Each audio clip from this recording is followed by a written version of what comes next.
গত শনিবার বাংলাদেশ ক্রিকেট বোর্ডের পরিচালকদের সভা চলে টানা প্রায় ৮ ঘণ্টা। নিয়মমাফিক এ ধরনের সভায় কোন কোন বিষয় আলোচনায় আসবে তা আগে থেকেই পরিচালকদের জানানো হয়, কিন্তু সেদিন হঠাৎ করেই বৈঠকের এক ফাঁকে উঠে আসে এমন একটি প্রসঙ্গ যার জন্য কেউ প্রস্তুত ছিলেন না। সাকিব আল হাসানের জাতীয় দলে ফেরা। সভায় উপস্থিত প্রভাবশালী এক পরিচালক প্রথমে বিষয়টি তোলেন, তাকে সমর্থন দেন আরও দুজন পরিচালক। আচমকা এই আলোচনায় বিস্মিত হয়ে পড়েন বৈঠকে থাকা অনেকেই, কারণ সাকিবের নাম এজেন্ডায় ছিল না আনুষ্ঠানিকভাবে না অনানুষ্ঠানিকভাবে। কিন্তু সভা শেষ হওয়ার পর দৃশ্যপট পুরো পাল্টে যায়। সংবাদ সম্মেলনে এসে বিসিবি পরিচালক আমজাদ হোসেন ঘোষণা দেন, পরিচালকদের সর্বসম্মতিক্রমে সিদ্ধান্ত হয়েছে সাকিব আল হাসান এখন থেকে আবার জাতীয় দলে খেলার জন্য বিবেচিত হবেন। এই ঘোষণা ক্রিকেট অঙ্গনে রীতিমতো চমক লাগে। ঠিক তখনই আলোচনায় ছিল বাংলাদেশের টি-20 বিশ্বকাপে না খেলা এবং পরিচালক ইশতিয়াক সাদেকের পদত্যাগ। এর মাঝেই সাকিবকে ঘিরে এমন ঘোষণা অনেকের কাছেই অপ্রত্যাশিত ঠেকে। সংবাদ সম্মেলনে বলা হয়, সাকিবের ফর্ম ও ফিটনেস ঠিক থাকলে এবং নির্বাচকেরা চাইলে তাকে দলে নেওয়া যাবে। সঙ্গে যোগ করা হয় একটি গুরুত্বপূর্ণ শর্ত, যে ভেন্যুতে খেলা হবে সেখানে উপস্থিত থাকার সক্ষমতা থাকতে হবে। এই শর্তেই লুকিয়ে আছে পুরো জটিলতা। গত প্রায় ১.৫ বছর ধরে বাংলাদেশের মাঠে উপস্থিত থাকার সক্ষমতা সাকিবের নেই। ২০২৪ সালের ৫ই আগস্ট ছাত্র জনতার অভ্যুত্থানে শেখ হাসিনা সরকারের পতনের সময় তিনি ছিলেন দেশের বাইরে। এরপর আর দেশে ফেরা হয়নি নৌকা প্রতীকে দ্বাদশ সংসদ নির্বাচনে নির্বাচিত এই সংসদ সদস্যের। বর্তমানে কার্যক্রম নিষিদ্ধ আওয়ামী লীগের অনেক নেতার মতো সাকিবের বিরুদ্ধেও হয়েছে হত্যা মামলা, আছে শেয়ার বাজার কেলেঙ্কারির অভিযোগ, দুদকের মামলা, এমনকি জারি হয়েছে গ্রেপ্তারি পরোয়ানাও। দেশে ফিরলে এসব মামলায় গ্রেপ্তার হওয়ার ঝুঁকি রয়েছে। ফলে জুলাই অভ্যুত্থানের পর থেকেই কার্যত প্রবাসী আছেন বাংলাদেশের সর্বকালের সেরা এই অলরাউন্ডার। জাতীয় দলের হয়ে তার সর্বশেষ ম্যাচ ছিল ২০২৪ সালের সেপ্টেম্বরে ভারতের বিপক্ষে। ওই বছরের অক্টোবরে দক্ষিণ আফ্রিকার বিপক্ষে দেশের মাঠে টেস্ট খেলে আন্তর্জাতিক ক্রিকেটকে বিদায় জানানোর পরিকল্পনা ছিল তার। সে উদ্দেশ্যে দেশের পথে রওনা হলেও মাঝপথে নিরাপত্তা শঙ্কায় ফিরে যেতে হয় তাকে। এরপর সামাজিক যোগাযোগ মাধ্যমে তার রাজনৈতিক অবস্থান ও পোস্ট নিয়েও শুরু হয় নতুন বিতর্ক। এই প্রেক্ষাপটেই গত বছরের সেপ্টেম্বরে যুব ও ক্রীড়া মন্ত্রণালয়ের তৎকালীন উপদেষ্টা আসিফ মাহমুদ সজীব ভুঁইয়া স্পষ্ট ভাষায় জানিয়েছিলেন, সাকিবকে দেশে ফিরতে না দিয়ে তিনি সঠিক সিদ্ধান্ত নিয়েছেন। তার ভাষায়, সাকিবকে আর বাংলাদেশের পতাকা বহন করতে দেয়া যাবে না।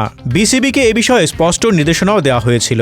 কিন্তু আসিফ মাহমুদ সজীব ভুঁইয়ার পদত্যাগের পর ক্রীড়া উপদেষ্টার দায়িত্ব নেন অধ্যাপক আসিফ নজরুল। প্রশ্ন উঠছে, সরকারের অবস্থান কি এখন বদলেছে? সংবাদ সম্মেলনে বিসিবির পক্ষ থেকে এ প্রশ্নের কোনো সরাসরি উত্তর পাওয়া যায়নি। শুধু জানানো হয়েছে, সাকিবের জাতীয় দলে ফেরার পথে যেসব বাধা রয়েছে সেগুলো নিয়ে সরকারের সঙ্গে যোগাযোগ করতে বিসিবি সভাপতি আমিনুল ইসলামকে দায়িত্ব দেওয়া হয়েছে। বিসিবির একটি সূত্র অবশ্য ভিন্ন ইঙ্গিত দিচ্ছে। তাদের দাবি, এই আলোচনা শুরু হয়েছে অন্তত ১০ থেকে ১২ দিন আগে। নিরাপত্তাজনিত কারণে ভারতের টি-20 বিশ্বকাপে না খেলতে চাওয়ার সিদ্ধান্তের সময়ই সরকারের সঙ্গে সাকিবকে খেলানোর বিষয়টি তুলেছিল বিসিবি। নাম প্রকাশ না করার শর্তে এক পরিচালক বলেন, সরকারের কাছ থেকে সবুজ সংকেত পাওয়ার পরই সাকিবকে ফেরানোর বিষয়টি সামনে আনা হয়েছে। বিসিবির ধারণা, কয়েক মাস আগের কড়া অবস্থান থেকে সরকার এখন অনেকটাই সরে এসেছে।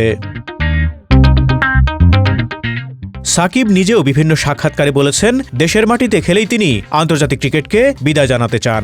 বিসিবিও এখন সেই চাওয়াই পূরণ করতে আগ্রহী। তবে এ বিষয়ে জানতে চাওয়া হলেও সাকিবের কাছ থেকে কোনো সাড়া পাওয়া যায়নি। এই ঘোষণাকে ঘিরে আরেকটি প্রশ্ন উঠছে, টি-20 বিশ্বকাপে না খেলতে পারার সমালোচনা আড়াল করতেই কি হঠাৎ করে সাকিবকে ফেরানোর ঘোষণা? অন্তর্বর্তী সরকার আগামী ১২ই ফেব্রুয়ারি নির্বাচনের পর বিদায় নেবে। তার আগেই সাকিবের মামলাগুলো কিভাবে নিষ্পত্তি হবে বা আদৌ হবে কিনা সে বিষয়ে বিসিবির কারো কাছে স্পষ্ট উত্তর নেই। মামলাগুলো বহাল থাকলে সাকিব কি দেশে ফিরে গ্রেপ্তারের ঝুঁকি নেবেন?